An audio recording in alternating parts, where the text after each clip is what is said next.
இப்போ நம்ம பீன்னு எடுத்துக்கிட்டோம்னா அதில் வந்துட்டு -18 டிவைடட் பை அதோட whole magnitude sir. Okay, whole magnitude போது இதனுடைய ஸ்கொயர் ரூட் கரெக்டுங்களா?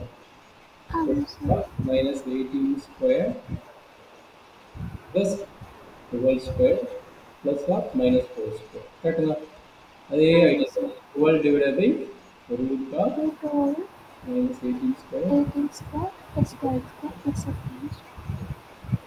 also next to -4 divided by root over -18 square plus 12 square plus of -4. இதை ரூட் மட்டும் கண்டுபிடிச்சு சொல்றேன். அந்த டைரக்ட் ரேஷியோ இது n வேல்யூ, இது n வேல்யூ, இது வந்து n வேல்யூ. சொல்லுமா அந்த ரூட் கண்டுபிடிச்சு சொல்லு. -18 divided by 5 divided by n வந்து போடும்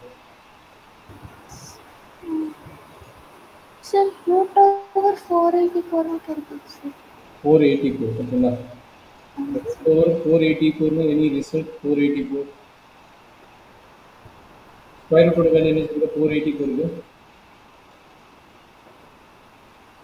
சார் 23 அது எப்படி கண்டுபிடிக்க கத்து கொடுத்துக்கணும் இல்லையா? தெரியும் சார். அதாவது யூனிட் டீச்சர் வந்து 4 வருது. அப்போ இது வந்து 484 484னா 2 கண்ட்ரோலுக்கு 3 கண்ட்ரோலுக்கு லைஃப் ஸ்பீடிங் இருக்கும் இல்லைங்களா? சார் 22 வருது சார். 22வா? ஆமாம் சார். லைஃப் ஸ்பீடிங்னா 22 கிடைக்கும். ஓகே 22 வந்து ஓகே.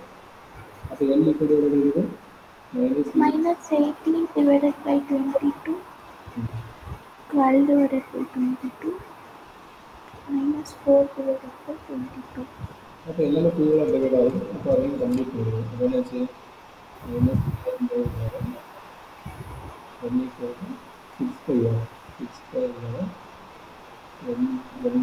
இது -2